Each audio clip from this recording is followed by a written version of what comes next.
की दुनिया नई नई हुई है, दिलो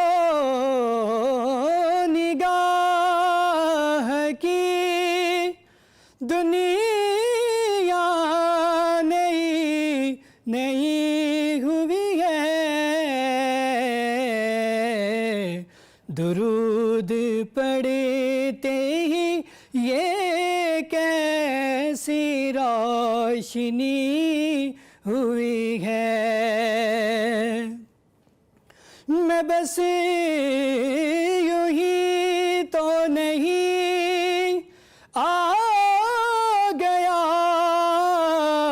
हूँ महफिल में,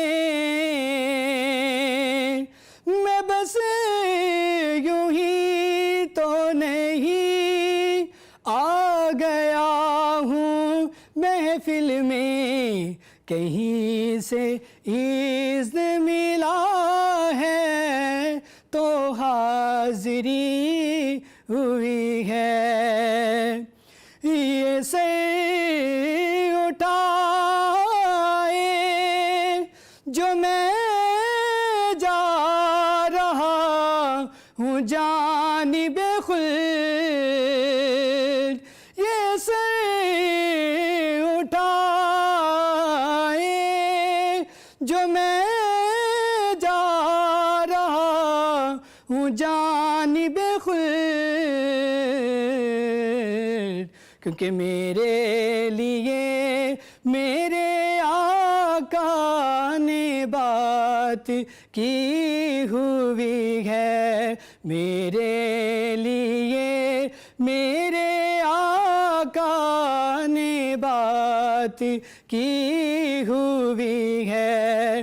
दोज़ख में मैं तो क्या मेरा साया न जाएगा, मेरे लिए मेरे आका ने बात की हुई है। मुझे यकीन है वो आएंगे वक़्ते आखिर भी, मुझे यकीन है वो आएंगे वक़्ते आखिर भी।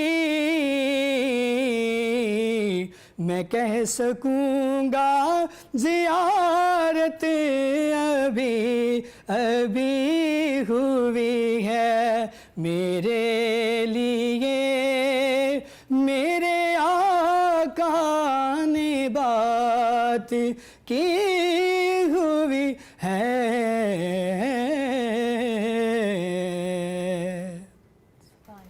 सुभान अल्लाह, माशाअल्लाह। रिजवान सिद्दीक, बहुत शुक्रिया बहुत खूबसूरत नात सुनाने के लिए।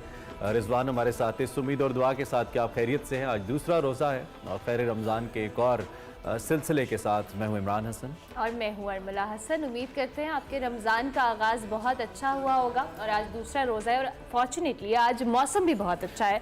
सुबह सुबह अच्छा वेदर आपको मिला और जिन रोज़ेदारों के लिए नेमत से कम नहीं होता, क्योंकि नॉर्मली गर्मी में रोज़ा और प्यास के मामलात रहते हैं, लेकिन आज मौसम भी अच्छा था तो मेरे ख्याल से रमज़ान का आगाज़ भी अच्छा हो गया है। कुछ लोग कल परेशान भी थे ना अचानक रोज़ा बनने से, तो आज अचानक बारिश से खुश भी हो जाना चाहिए आपको। खैर जी, उम्मीद है अच्छे से दिन गुजर रहा है और उस दिन के आखिरी लम्हात को आपके साथ मज़ीद बेहतर बनाने के लिए कुछ मुख्तलिफ अंदाज में कोशिश करेंगे आपके साथ ये लम्हात काटें। इंसान मुख्तलिफ़ किस्म के अमाल हमारी ज़िंदगी का हिस्सा हैं और कुछ ऐसे भी हैं जिनमें यकीनी तौर पे अमल तो ऐसे ही होने चाहिए जिनकी ममानियत नहीं है, जो कि काबिल सताइश हों।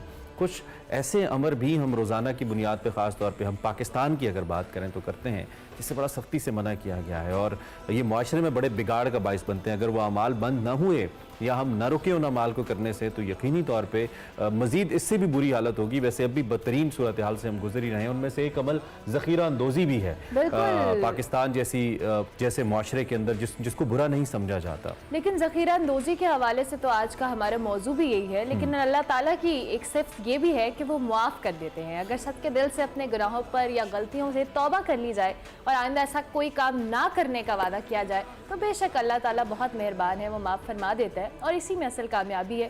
लिहाजा कुरान करीम के हवाले से भी अगर बात करें, उसमें आपके लिए अल्लाह ताला ने हर तरह की रहनुमाई रखी है। रमज़ान मुबारक का महीना भी इसीलिए आपको अता किया है कि आपके जो गुनाह हैं, जो आपकी खताएँ हैं, और पहला अशरा भी रहमत का अशरा और रहमत का अशरा है। इस अशरे में अपने लिए रहमतें समेटें और अपने गुनाहों, अपनी गलतियों की माफ़ी मांगे, क्योंकि एक मोमिन की बात की जाए या गैर मोमिन की बात की जाए तो उसमें फ़र्क यही है कि मोमिन जब कोई गुनाह का मुर्तकिब होता है तो फ़ौरन अपने रब की जानिब पलटता है और उससे मग़फ़िरत तलब करता है। ये बातें सारी सिर्फ आपके लिए नहीं है, हमारे लिए भी है। हमें भी बिल्कुल। इतनी ही ज़रूरत है जितनी आपको है। खैर, इस उम्मीद के साथ कि आप खैरियत से हैं। हम बिल्कुल इसको जैसे कहते हैं ना कि खुश्क नहीं करते आपके लिए कि जैसे आप परेशान ही हो जाएं। मैं आपका तारुफ जब अपने मेहमानों से कराऊंगा, वैसे आप देख भी चुके हैं, तो आप खुश भी होंगे, क्योंकि हम चाहते हैं कि खैर रमज़ान के अंदर दीन और दुनिया दोनों का पहलू साथ रखा जाए और अच्छे तरीके से इस रमज़ान को साथ लेकर चला जाए, एक बैलेंस रखा जाए। अपने मेहमानों का तारुफ अगर आपसे कराएं, सबसे पहले मेरे साथ अल्लामा शहजाद मुजद्दी साहब मौजूद हैं।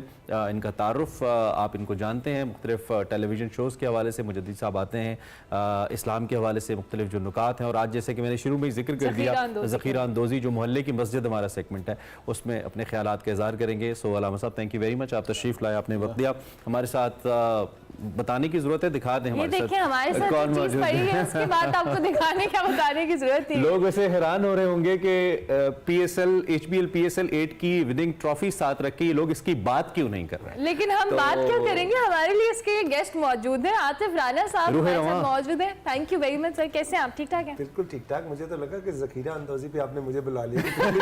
उसी ज़ख़ीरा ये पिछली दफा भी इन्होंने जीती और अब ज़ख़ीरा कर लिया इन्होंने, अभी वापस नहीं कर रहे दूसरी टीम्स को। वेलकम। ये वाला ज़ख़ीरा जायज़ है, हम नाजायज़ ज़ख़ीरा अंदोज़ी, नाजायज़ ज़ख़ीरा अंदोज़ी। Thank you very much sir. और टैलेंट का ज़ख़ीरा तो बहरहाल आपने किया है और इसमें कोई शक नहीं है, बड़ा जितना हो अच्छा है, और भी करें। और पाकिस्तान का सबसे बड़ा शहर और पाकिस्तान का दिल लाहौर है। सब लाहौरियों को इन्होंने न सिर्फ खुश किया, बल्कि लाहौर कलंदर्स के उन सब नाराज फैंस को वापस ले आए जो पहले 6 सीजन में नाराज होते चले गए इनसे, तो ले आए वापस। मैं बताऊं, जो लाहौर कलंदर्स के डाई हार्ट फैंस थे, वो पहले सीजन से 8वें सीजन तक उनके साथ ही उनको यकीन था कि एक दिन करण अर्जुन वापस आएंगे। मजे की बात आपको बताऊं कि अल्लामा साहब, अल्लाह ताला का जितना शुक्र अदा किया जाए कम है। 13 मैचेस खेले हैं लाहौर में, इस्लामाबाद में, मुल्तान में, कराची में और लाहौर में, और 13 फुल हाउसेस थे। अब आप ये तो नहीं कह सकते कि लाहौरिये उठ के कराची चले गए, लाहौरिये उठ के। नहीं, ये तो है जी, वर्ल्ड वाइड आपकी प्रेजेंस जो है ना आपकी टीम की जबरदस्त है, and I think they deserve this as well and they earn it actually, कमाई है उन्होंने। अच्छा, ये मेहमान तो हमारे साथ हैं ही, और कोल्ड किचन में हमारे साथ आमना इलियास है, उनसे हमने जरूर बात करनी है। और आमना आज हमारे लिए कुछ बहुत जबरदस्त बनाने वाली है। आमना, थैंक यू वेरी मच, कैसी हैं आप? अल्लाह का शुक्र, आप कैसे हैं? मैं बिल्कुल ठीक। क्या बनाने वाली हैं आज आप? आज रमज़ान का पहला जुमा है, तो जुमा मुबारक हो आप सबको। और आज हम, आपको पता, थोड़ी सी मेरी ये कोशिश रहती है कि हम थोड़ी सी जो भी रेसिपी हो, थोड़ी सी वो रॉयल, थोड़ी सी मुगलिया स्टाइल में करें।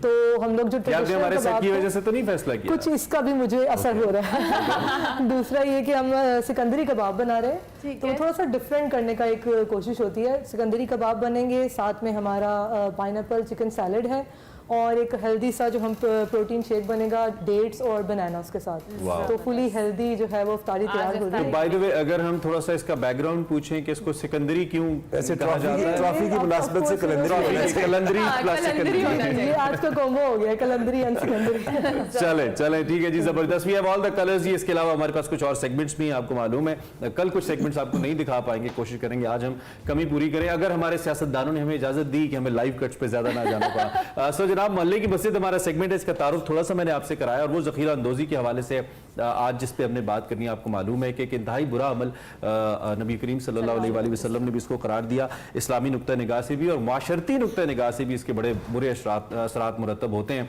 रमज़ानुल मुबारक की जो ही आमद होती है, जो अशिया ख़ोर-ओ-नोश हैं, इनकी कीमतें हमारे बस से बाहर हो जाती हैं। और कीमतें क्यों बाहर हो जाती हैं? बिकॉज कुछ माफियाज एक्टिव हो जाते हैं, they like to store things, और फिर उसकी किल्लत होती है और फिर कीमतें बढ़ जाती हैं। बिल्कुल, और आम आदमी को जो अशिया की कम कीमत है उस पर मिलना तो मुश्किल, फराहमी भी नायाब हो जाती है। लोग आखिर ऐसा क्यों करते हैं? ऐसा कैसा काम है जिससे लोगों को तकलीफ पहुंचती है, और खास तौर पर रमजान में जब पूरी दुनिया में मुसलमानों को रिलीफ दिया जाता है किसी न किसी तौर पे, डिपार्टमेंटल स्टोर्स पे स्टॉक के ऊपर ऑफ लगाया जाता है, पाकिस्तान में अनफॉर्चुनेटली ये चीज़ें बढ़ जाती हैं। हमारा दीन इस सारे मामले में क्या कहता है, ज़ख़ीरा अंदोज़ों के बारे में क्या दीन इस्लाम ने किस तरह से इनके लिए अजाब की नवीद सुनाई है, ये सारी बातें करेंगे।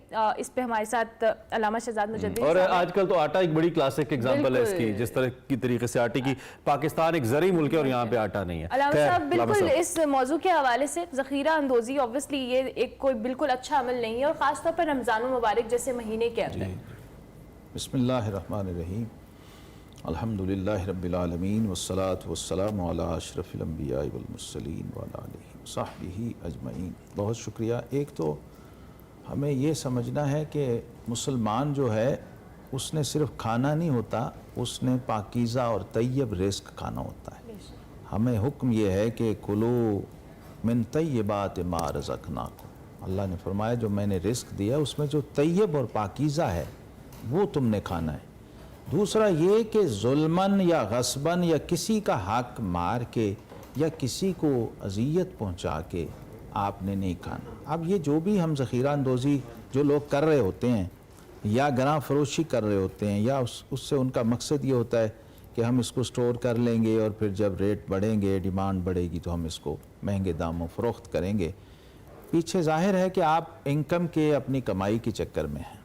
तो ये ज़रा जहन नशीन कर लीजिए इस बात को कि जब आप किसी को तकलीफ़ दे के, अजियत पहुंचा के, ज़्यादा प्रॉफिट के चक्कर में अगर कुछ आपने कमा भी लिया है तो वो अब पाकीज़ा नहीं रहा। आपने खुद अपने हाथों अपने हलाल रिस्क को हराम किया है। अब इसमें ज़ाहिर है आटा बेचना कोई हराम काम तो नहीं है, बहुत अच्छा काम है। लेकिन चावल ज़ख़ीरा अंदोज़ी बेचना, करके- अनाज बेचना। तो आज मैं ये बात ख़ास करना चाहता हूँ, कुछ तो चीज़ें हैं जो अंडरस्टूड पहले से तय है कि ये हराम है, ये सोर्स जो है रिस्क का वो हराम है, वो नाजायज़ है, वो डिफाइंड है शरीयत में।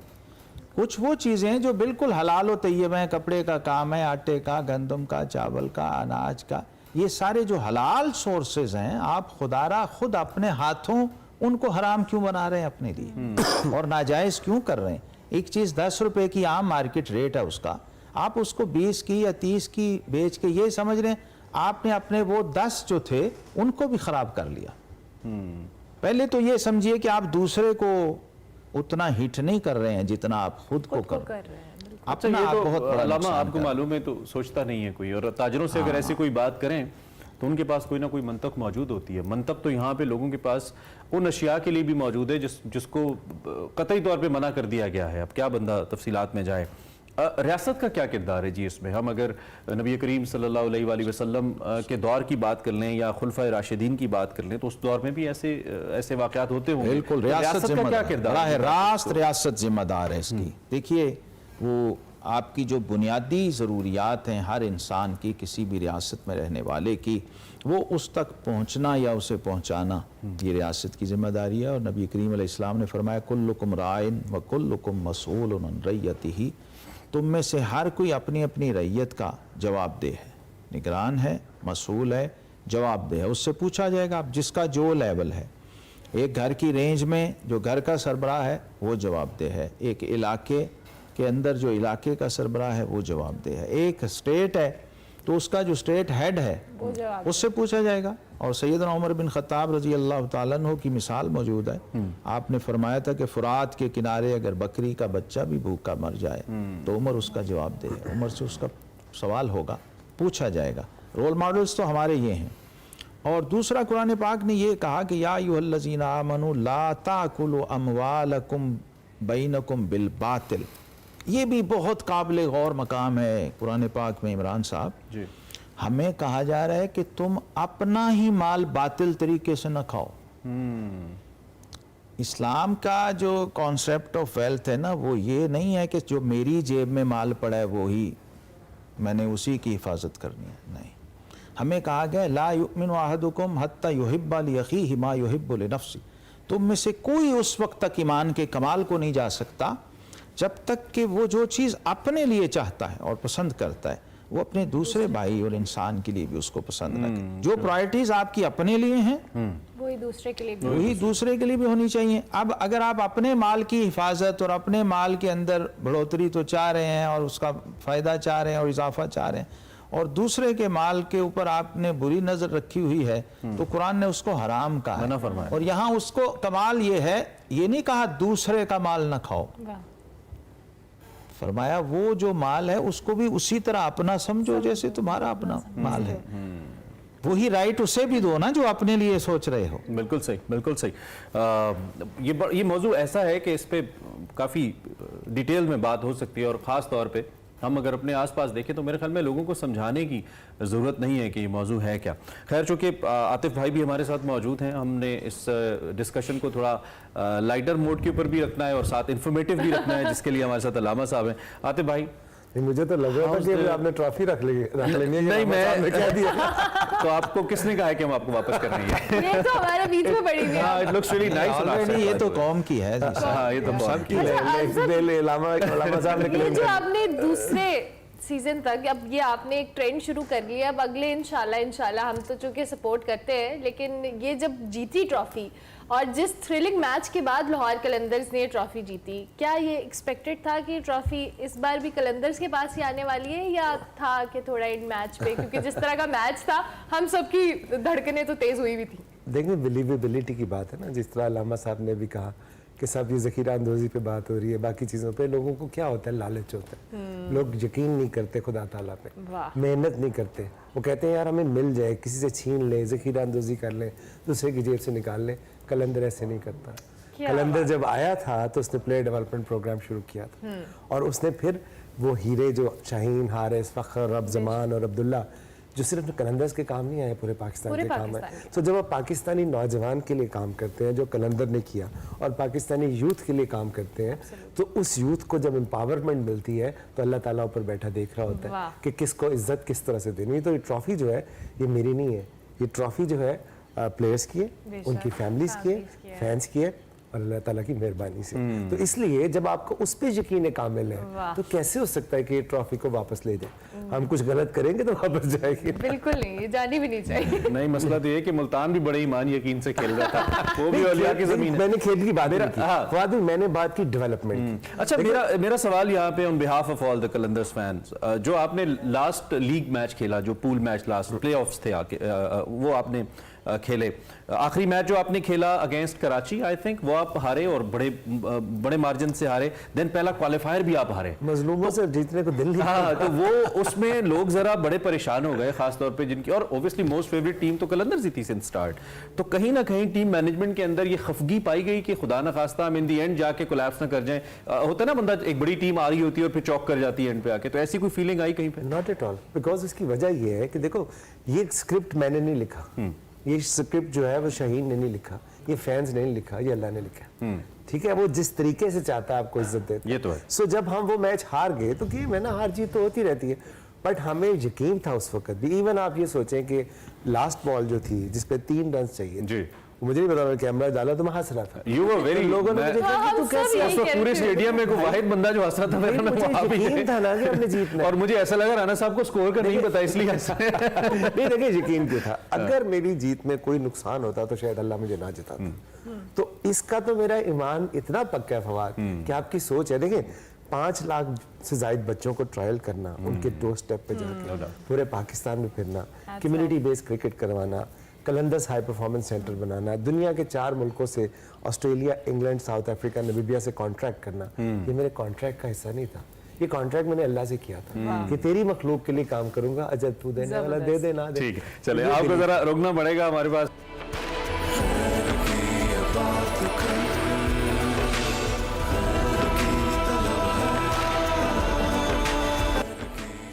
खैर रमज़ान में आपको एक बार फिर से खुश आमदीद। आज के मौजू के हवाले से हम बात करें ज़ख़ीरा अंदोज़ी के हवाले से, क्यों इस्लाम में से मना किया गया और क्यों आजकल हमारे लोग जो हैं इसकी तरफ ज़्यादा उनका रुझान है और ये करते हैं और उसका नुकसान खुद भी उठाते हैं और लोगों को तो इसका नुकसान है ही। अल्लामा शहजाद मुजद्दिदी साहब हमारे साथ मौजूद हैं, आतिफ राना साहब भी हैं। अल्लामा साहब, ज़ख़ीरा अंदोज़ी के हवाले से आप बात कर रहे थे और रियासत की जिम्मेदारी को तो आपने कहा, लेकिन जो नुकसानात के आप हवाले से बात कर रहे थे कि लोगों को तो उसका नुकसान है ही है, जो खुद कर रहा है वो कितना नुकसान उठा रहा है, दुनियावी भी और आखिरत का भी। जी देखिए, हदीस शरीफ में है कि अल जालिब मरजूकुन वल मुहतकिरु मलऊन। अरबी में जो ज़ख़ीरा अंदोज़ है, हदीस में इसको मुहतकिर कहा गया, एहतिकार से जो होल्डिंग है।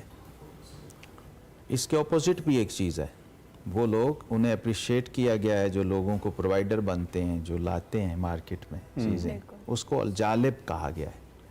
रिस्क जो है, रिस्क ये अल्लाह का निज़ाम है सारा, इसको अल्लाह ताला ने मखलूक के हाथ में नहीं रखा, अपने दस्ते कुदरत में रखा है। और फरमाया वमा मिन दाब्बतिन फिल अर्द इल्ला अलल्लाहि रिज़्क़ुहा, ज़मीन पर कोई एक छुपाया भी नहीं है जिसका रिस्क हमारे ज़िम्मा करम पे ना हो, हम पहुँचाते हैं।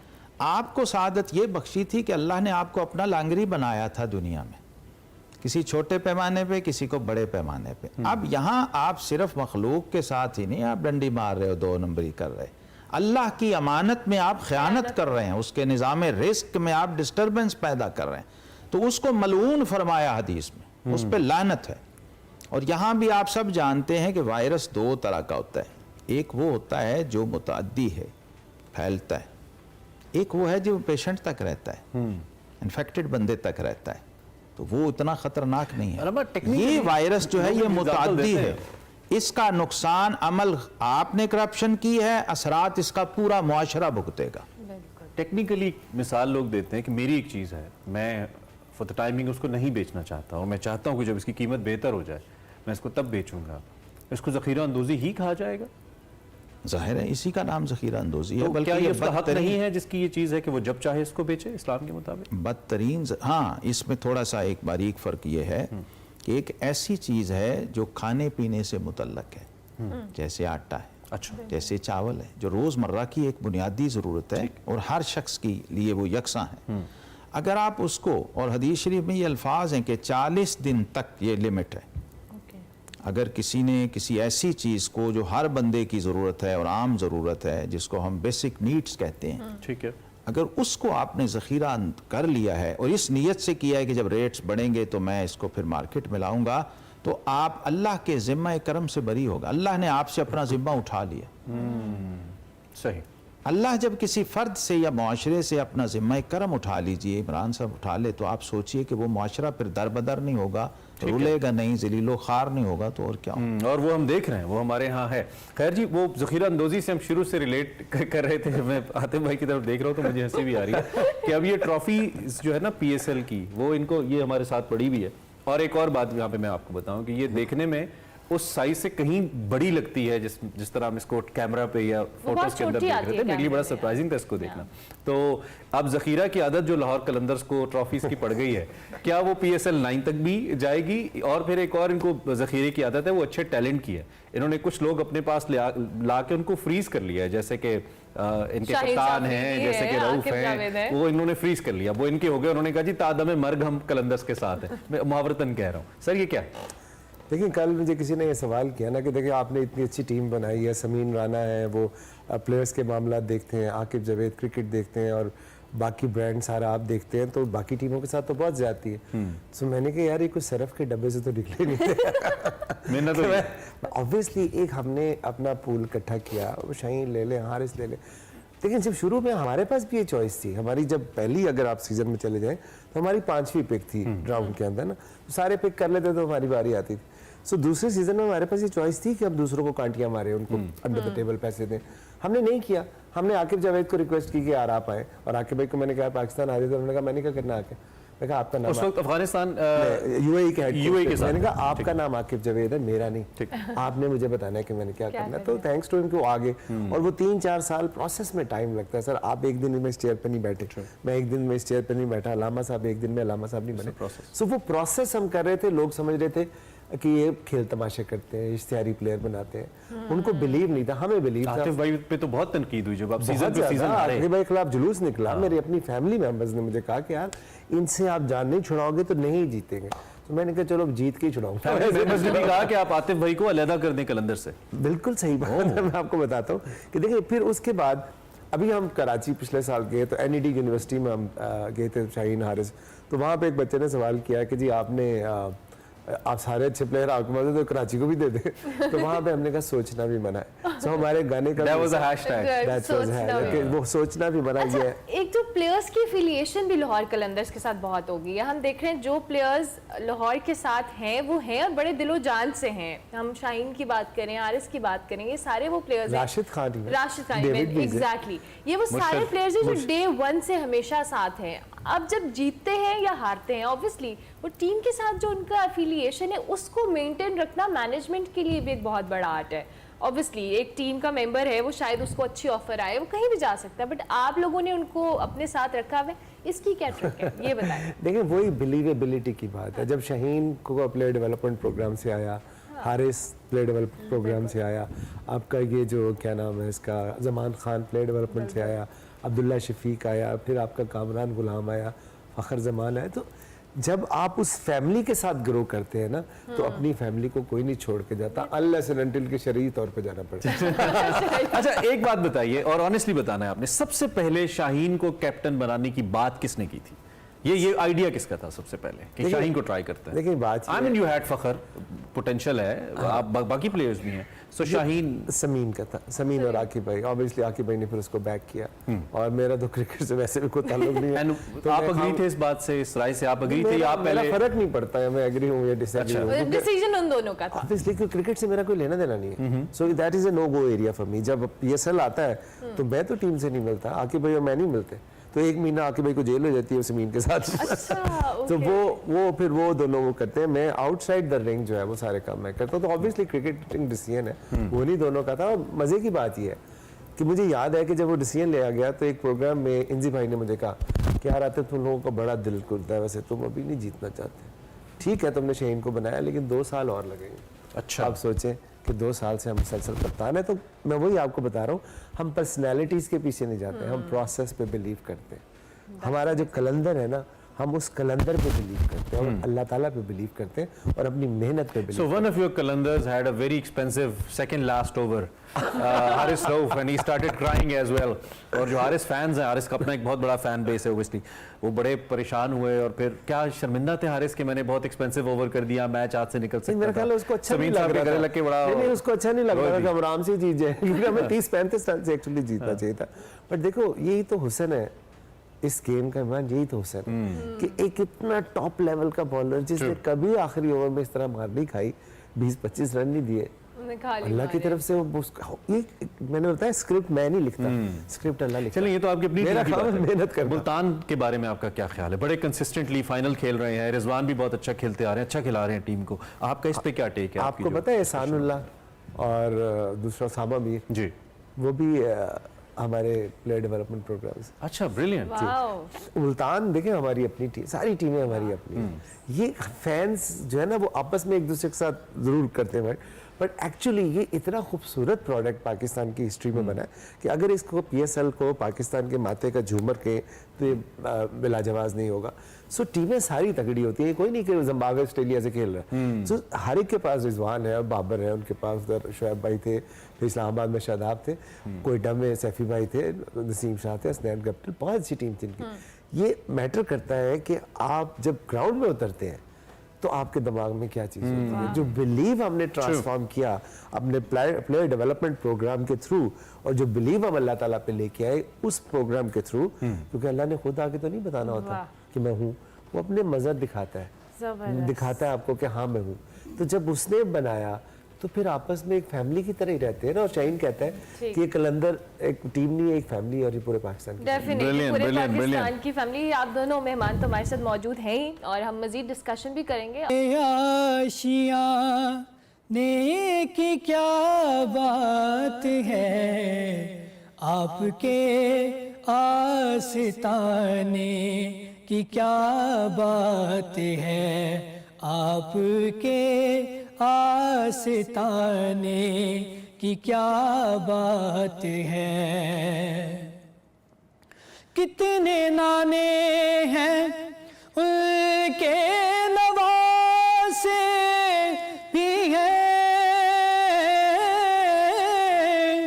कितने नाने हैं उनके नवासे भी हैं।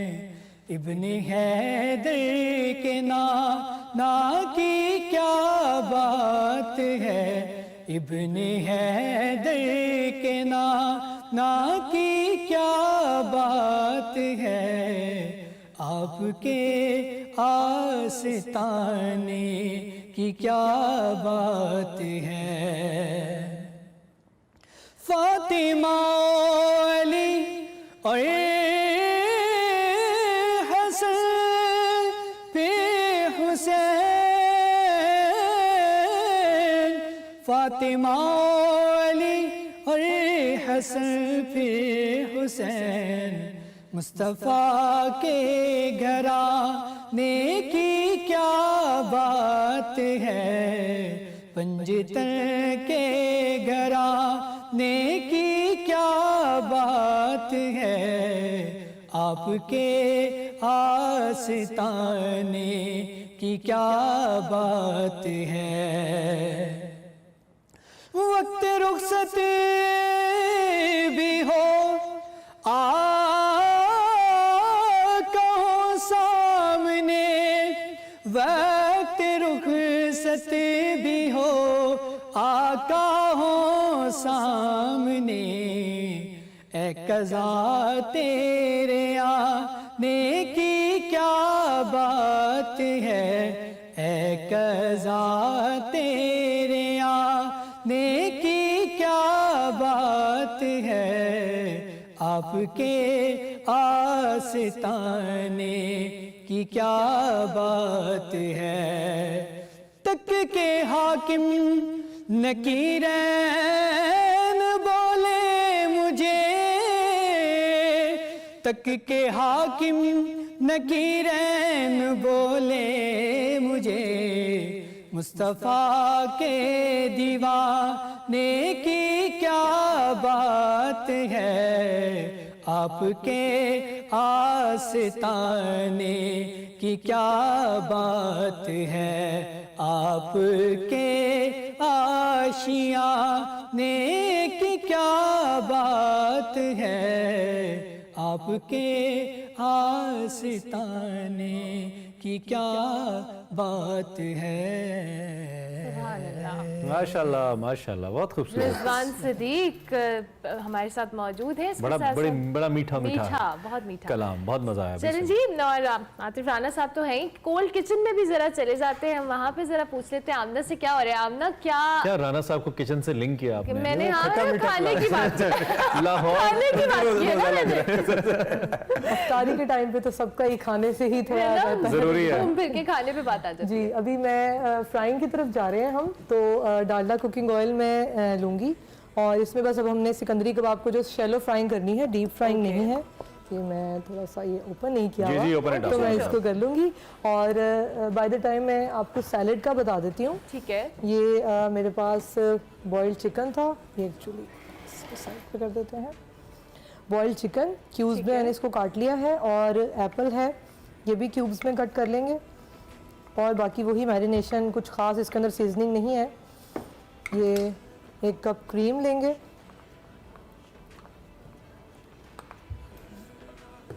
मायोनीज, इट डिपेंड्स कि आप कितनी क्वांटिटी ले रहे हो और कितने लोगों कोर्स की ये serving जस्ट है। मैंने आपको लास्ट कल भी हमने ये किया था कि 1 to 2 सर्विंग। और ये लेमन जूस है, 1 tablespoon would be enough. Pineapple chunks,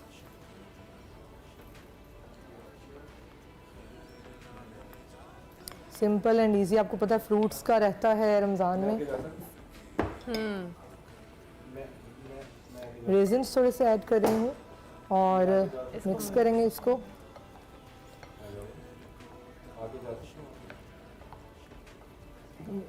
ठीक है, और इसके साथ साथ आमना को मैं बता रही हूँ, रेसिपी कार्ड भी आपकी टीवी स्क्रीन पर चल रहा है है, जो recipe चीज़ें card। आपको चाहिए है सारे ingredients with all the quantities बिल्कुल। इसमें मेंशन है।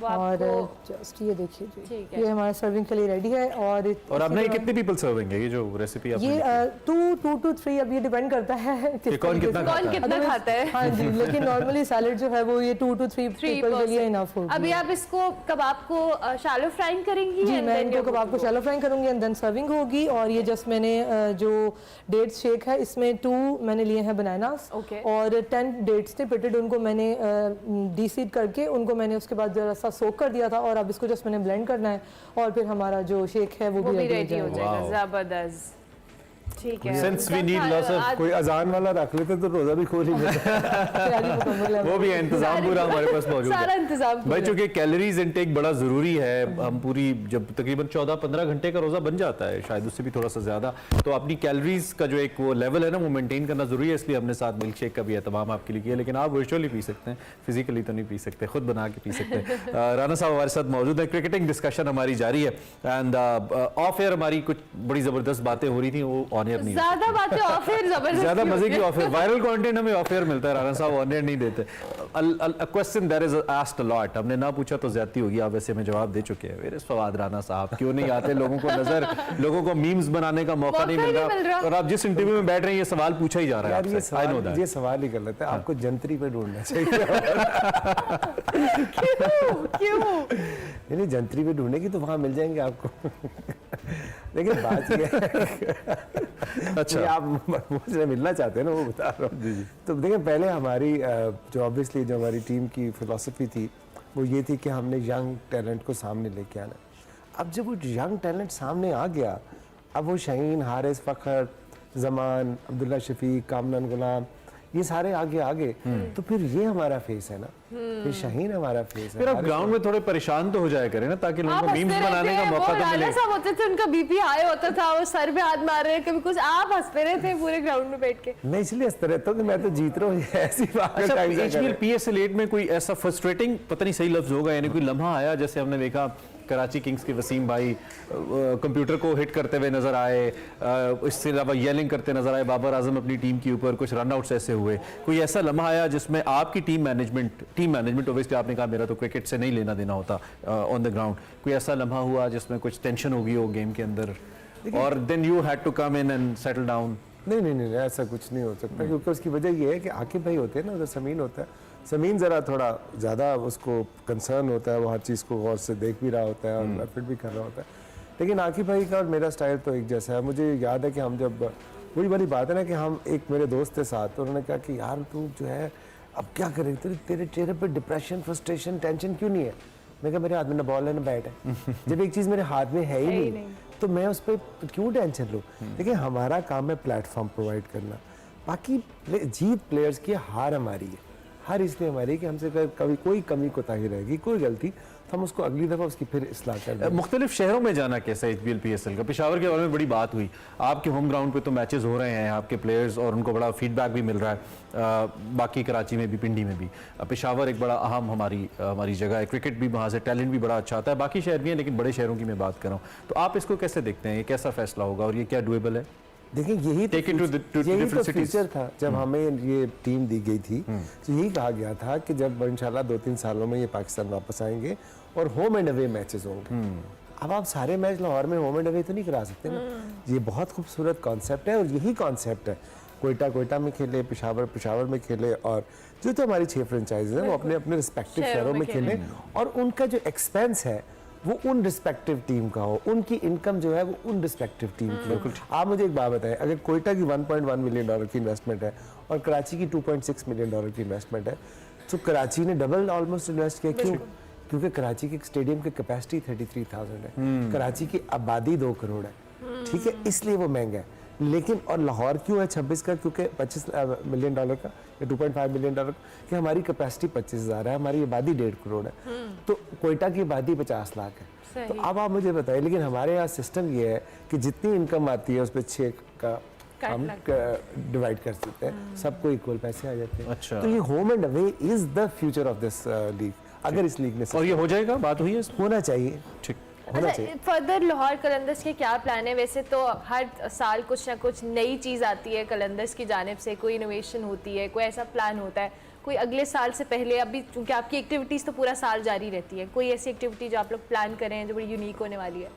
देखिए अभी हमने hockey player development program launch किया है। पाकिस्तान का नेशनल स्पोर्ट्स है और देखी नहीं जाती उसकी हालत। ये नहीं है कि पाकिस्तान में टैलेंट नहीं है, ये मैंने साबित, कलंदर्स ने साबित किया है कि पाकिस्तान में टैलेंट है, सिर्फ उसको प्लेटफॉर्म देने की ज़रूरत है। सो हमने शुरू ये किया है कि हमने लाहौर और कराची में हमारे ट्रायल्स हो गए हॉकी के, 1000 से ज़्यादा बच्चे ट्रायल देने हैं। शाहीन शाह अफरीदी वहाँ के ब्रांड एम्बेसडर है और दूसरे ट्रायल्स हमने अब लेने हैं लाहौर में, जो हारिस वहाँ के ब्रांड एम्बेसडर है। तो एक लाहौर कराची की सीरीज़ करवानी है जो कि दुनिया को दिखानी है कि पाकिस्तान में टैलेंट है कि नहीं। और दूसरा कलंदर्स जूनियर हॉकी लीग हम लेके आ रहे हैं कराची में, जिसमें हमने 10 शहर शॉर्ट लिस्ट किए हैं पाकिस्तान के।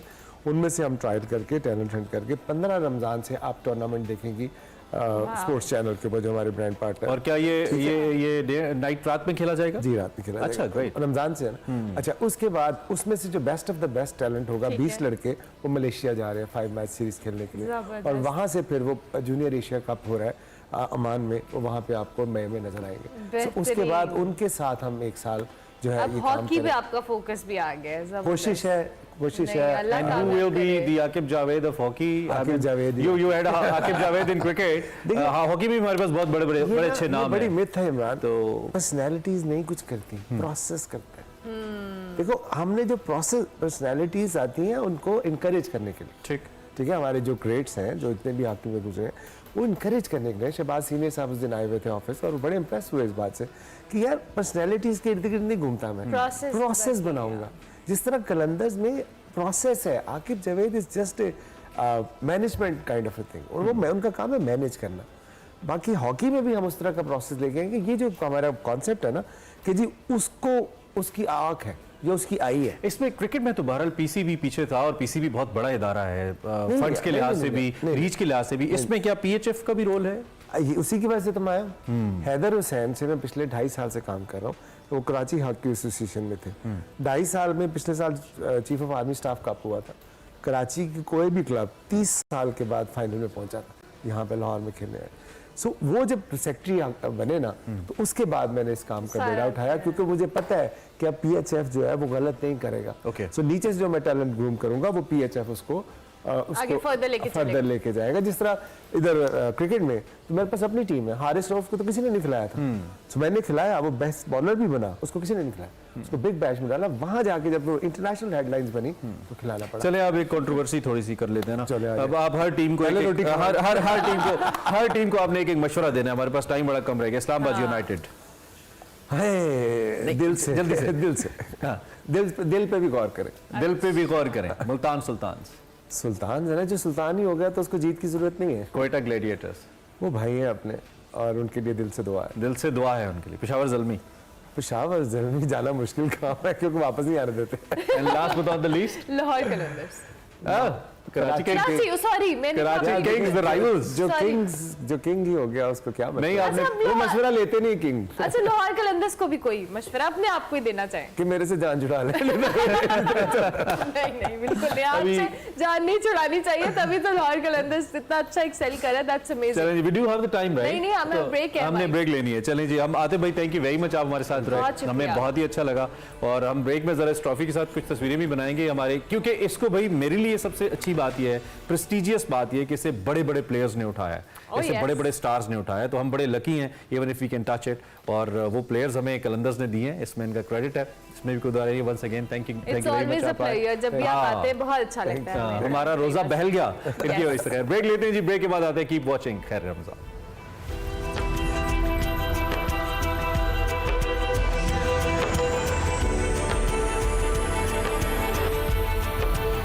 फिर आपको खुशामदीद कहते हैं, ये सिलसिला जारी है और अब हमने बढ़ने अपने सेगमेंट की जानिब निकले तेरी तलाश में। अमूमी तौर पे एक्सप्रेसो में हमारा सेगमेंट होता है, जिसमें हम जो हमारे मुस्तनसर हुसैन तारड़ साहब हैं उनकी मुख्तलिफ कुतुब और उससे इक़्तिसाबात जो हैं वो आपके सामने लेकर आते हैं। आज जनाब जिक्र है मुँह वल काबे शरीफ का। कल हमने इसके बारे में आपको बताया था, ये वो तसनीफ़ है तारड़ साहब की जिसके बारे में वो कहते हैं कि कुछ चीज़ों के अंदर जो उनकी दीगर तहरीर हैं उसके अंदर कुछ फिक्शन ऐड हो जाती है, कुछ कहानी, कुछ ऑब्जर्वेशन और फिर कुछ अल्फाज का चुनाव वैसा होता है कि वो मौजू बनाया जाता है पढ़ने वाले के लिए। लेकिन गारे हिरा के अंदर एक रात और ये जो मुँह वल काबे शरीफ दो किताबें हैं, इसके बारे में राहत साहब ये फरमाते हैं, ये तारड़ साहब ये फरमाते हैं कि मैंने वो लिखा जो मैंने महसूस किया, जो उस वक्त मेरे ख्याल के अंदर आया, मेरे कलम ने वही कुछ लिखा और इसी को फिर हमने सोचा कि हम इसे एक सेगमेंट की शक्ल देते हैं और इस सेगमेंट की सूरत में आप तक पहुंचाते हैं। तो इसमें क्या एहसासात पिरोए हैं तारड़ साहब ने अपनी इन तहरीरों के अंदर, मुँह वल काबे शरीफ में इसका जिक्र होगा और ये थ्रू आउट हमारे इस प्रोग्राम में चलता रहेगा। आज इस सिलसिले का पहला सेगमेंट आपको दिखाते हैं, देखते हैं मुँह वल काबे शरीफ।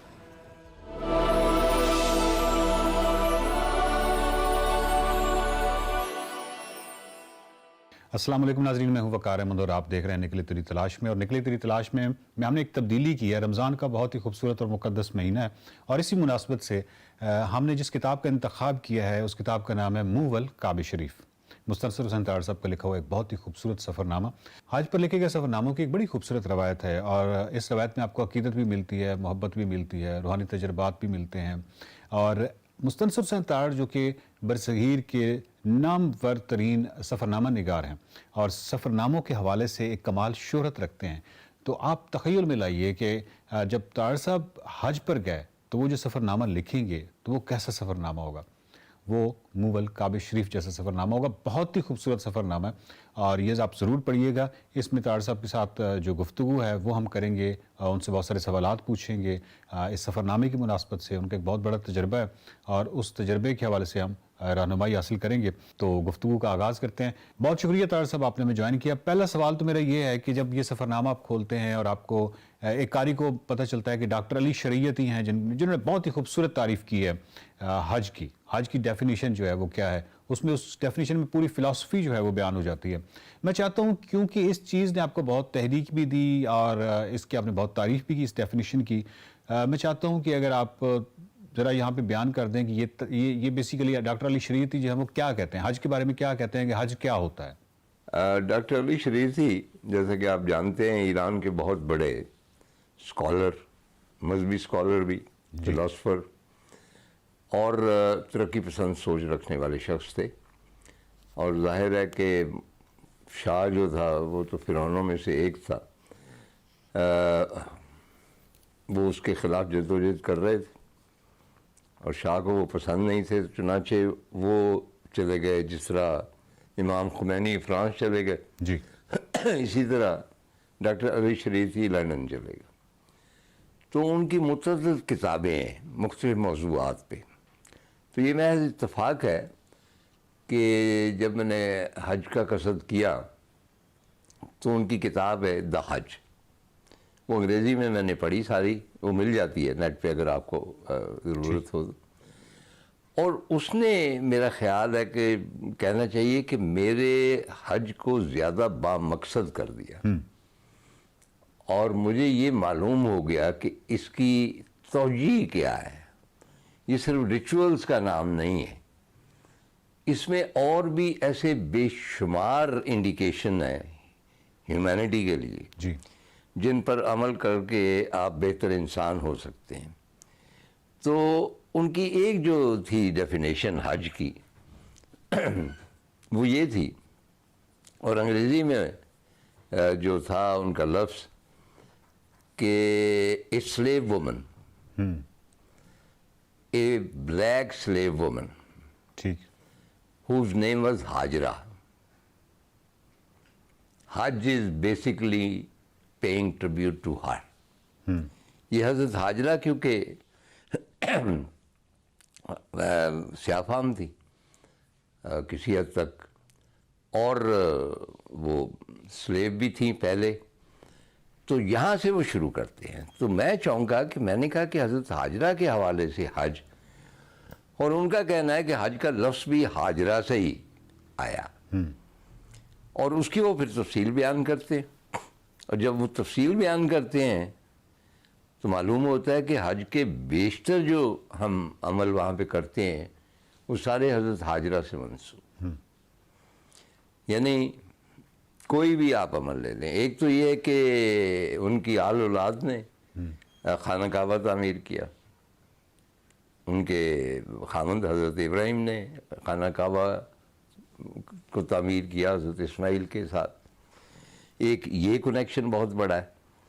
और दूसरा ये है कि जो आप जानते ही हैं उस किस्से को कि जिस तरह अल्लाह ताला के हुक्म से हज़रत इब्राहिम उनको उस वीराने में छोड़ गए, तो हज़रत इस्माइल ने पानियाँ वो एड़ियाँ रगड़ रहे थे प्यास की वजह से, और फिर वो चश्मा और जमजम, वो कहानी से आप वाकिफ़ हैं।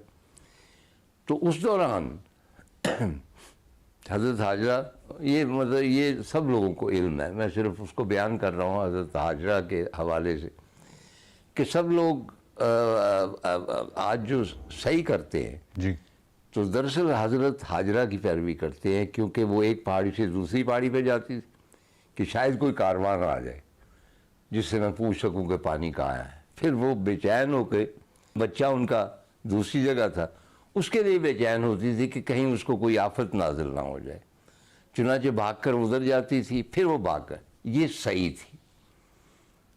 हम उनकी पैरवी में सही करते हैं। चुनाचे सही में एक बहुत दिलचस्प जो है मरहला वो ये है कि मुख्तलिफ़ जगहों पे वहाँ पे लाइट्स लगी हुई हैं। एक ज़माने में सही जो होती है ओपन एयर में होती थी, आज से तकरीबन 100 साल पहले, और वो आपको जो पहाड़ियाँ थी सफ़ा मरवा वगैरह की, उनके कुछ कुछ आसार तब मौजूद थे। तो बाज़ार था एक, तो बाज़ार में से हाजी भागते हुए जाते थे, वो कवर्ड नहीं था। अच्छा।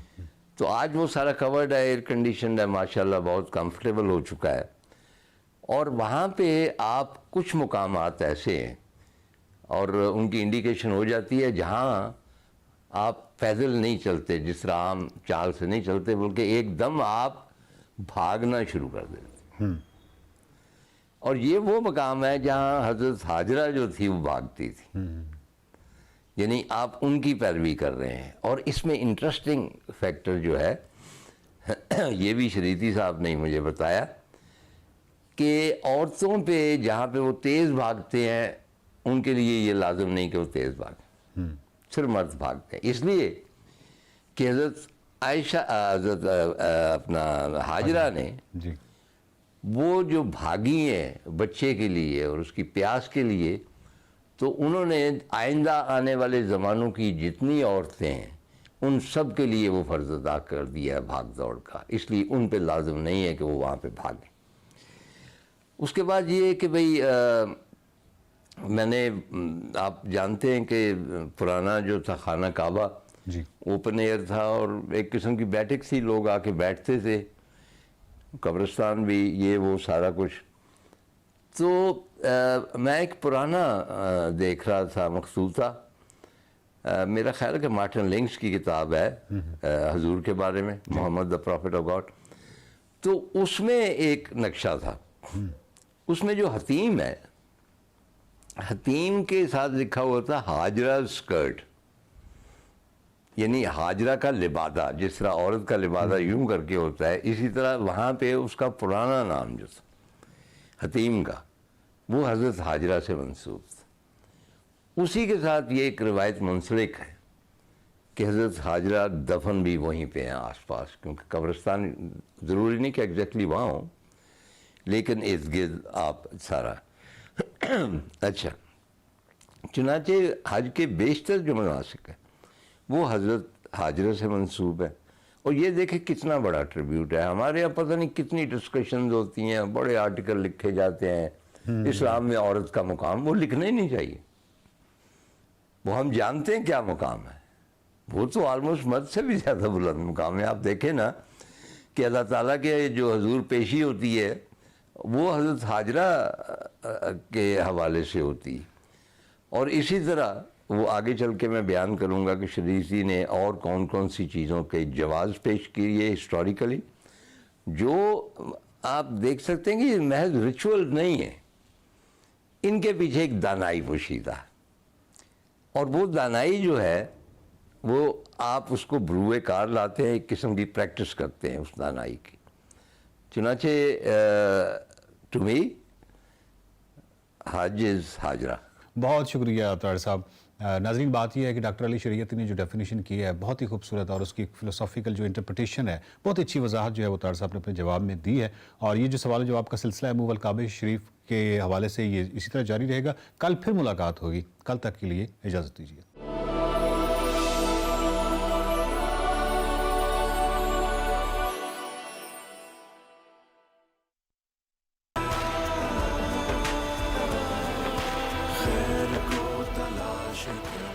वेलकम बैक टू खैर रमज़ान। उम्मीद है कि आप हमारे साथ मौजूद हैं और रमज़ान और ख़ास तौर पे दूसरे रोज़े के जो आखिरी लम्हात हैं ये बहुत रहमत और बरकत से भरपूर आपके गुजर रहे हैं। इसके साथ साथ आपका जी भी ललचा रहा है कुछ जल्दी से इफ्तारी हो जाए और हम कुछ खा लें। We have the same feeling, हम बिल्कुल ऐसा ही सोच रहे हैं इस वक्त। खैर, इससे पहले कि हम आगे बढ़ें और अपने किचन का और खाने पीने का अहवाल आपको बताएं, एक ट्रिब्यूट है जो हमने देना है, वो है बाएं बाजू के इनकलाबी शायर हबीब जालिब साहब का। उनके मद्दा आज उनका 95वां उनकी जो सालगिरह है वो मना रहे हैं, उनका यौम पैदाइश है। जालिब ने ज़िंदगी भर आवाम के मसाइल और ख़यालात की तर्जुमानी की और आवाम के हुकूक़ के लिए आवाज़ बुलंद करते रहे। जालिब साहब ने कई मशहूर पाकिस्तानी फिल्मों के लिए गीत लिखे, लेकिन फिल्म ज़रक़ा में रक़्स जंजीर पहन कर भी किया जाता है लिखने पर उन्हें बेपनाह शोहरत हासिल हुई। इसके अलावा हबीब जालिब ने अपनी शायरी के ज़रिए आम आदमी और जो मेहनत कश तबका है उसकी तर्जुमानी की। बेबाक कलम ने उनके जो जुल्म है, ज़्यादती है, बेइंसाफ़ी है, अदम मुसावात है माशरे के अंदर, उसके बारे में लिखा और जो लिखा वो ज़बान ज़द-ए-आम हुआ। लाजे गम नहीं करते, फ़कत तकरीर करते हैं। जालिब साहब के नाम से 2006 में हबीब जालिब अमन अवार्ड का भी इजरा किया गया, जबकि उनकी वफ़ात के 16 बरस के बाद 23 मार्च 2009 को उन्हें निगार अवार्ड और निशान इम्तियाज़ से भी नवाजा गया। आज भी उनकी शायरी जो सियासी जलसे जुलूस हैं, मुख्तलिफ जो सियासी रहनुमा हैं, वो अपने तरीके से पढ़ने की और पेश करने की कोशिश करते हैं। और बाज़ का ताल्लुक तुसी अशराफिया से है जिनके खिलाफ जालिब साहब ने ये लिखी, आज वो इसको पढ़ते भी नजर आते हैं। चले जी, हबीब जालिब साहब को हम याद करे थे। ट्रांसमिशन का आखिरी हिस्सा है, हमने सोचा कि जाते जाते ज़रा किचन में देखा जाए कि आमना ने हमारे लिए क्या बना लिया। बिल्कुल रेडी लग रही है आमना आपकी चीज़ें, लेकिन जो आपने एक कबाब बनाए हैं, सिकंदरी कबाब, जरूर हमें। अच्छा, मेरे में कलंदरी ही चल रहा है। सिकंदरी कबाब है तो बताएं। सिकंदरी कबाब है ये हमारे बाकी थोड़ा सा कुजीन जो बाकी कबाब होता है ट्रेडिशनल, उनसे थोड़ा सा डिफरेंट इसलिए है क्योंकि इसमें हमने जो गरम मसाला है वो खुद इसको मैंने सारा इसके साथ ग्राइंड करके हमने इसमें ऐड किया है, जिसमें जायफल हो गई, जावित्री, ज़ीरा, सूखा धनिया और सौंफ, इन सारी चीज़ों को हमने। अरमला हसन से रहने नहीं हुआ, आपको ज्वाइन करने आ रहा है प्लीज़ जी।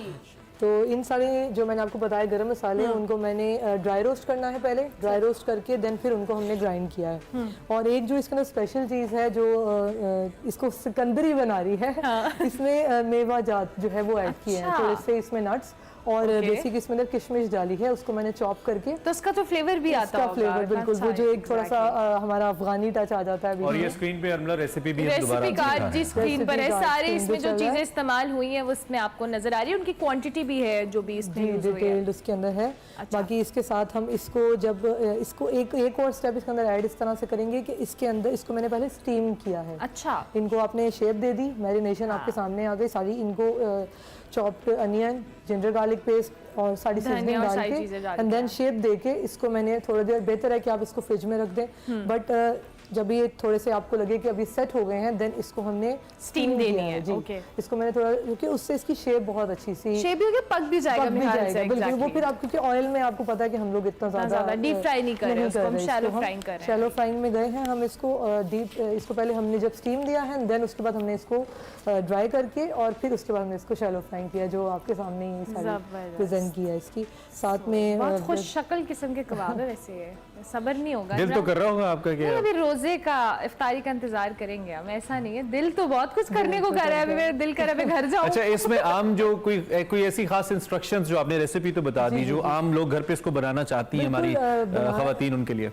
बिल्कुल, इसमें इसको अगर मैं ये चाह रही हूँ कि इसको हमने जो थोड़ा सा इसको हमारी बाकी चीजों से डिफरेंशिएट करी है वो है जो गरम मसाला घर में पीसा है। जो मतलब सारी चीजें एक आप बाजार से ले लेंगे, वो भी जो डिस्कशन हो रही थी। आई रिमेम्बर कि घरों में जो मसाले पीसे जाते थे जो हमारी नानी दादियां बनाती थी, उनका फ्लेवर ही बड़ा डिफरेंट, एक अरोमा जो है वो जो उसका फ्लेवर है वो आपको नहीं मिलेगा। पैकेट जो आ जाएगा मसालों का अब कभी भी वो आपको रिजल्ट नहीं देगा। तो इसकी स्पेशलिटी ये है कि इसके अंदर जो है वो सारे मसाले हमने पहले ड्राई रोस्ट किए हैं, देन उनको फिर हमने ग्राइंड करके इसमें ऐड किया, तो वो आपको एक एक बाइट में उसका फ्लेवर जो है वो Wow. आएगा। We'll surely have this जबरदस्त, flavor. Thank you very much Aamna. आप रोज मजेदार मजेदार खाने में बताएंगी और हम खाएंगे वो। जी, आमना की मेहनत तो चले रंग लाएगी। आज जरा मेरे कैमरे के सामने से Sorry बनाया। ना, अच्छा, चलें। माजरत, अब ये So, लाइव चलें है जी, क्या? हमारा बिल्कुल आखिरी लम्हात हैं। आज दूसरा रोजा भी अल्हम्दुलिल्लाह रब्बिल आलमीन अपने इख्तिताम को पहुंचा। आमना, थैंकिंग यू, आपने बहुत शुक्रिया, हमारे साथ आप रही। हमारे मेहमान भी हमारे साथ जो है अलामा साहब रहे, आतिफ भाई रहे, उससे पहले रिजवान।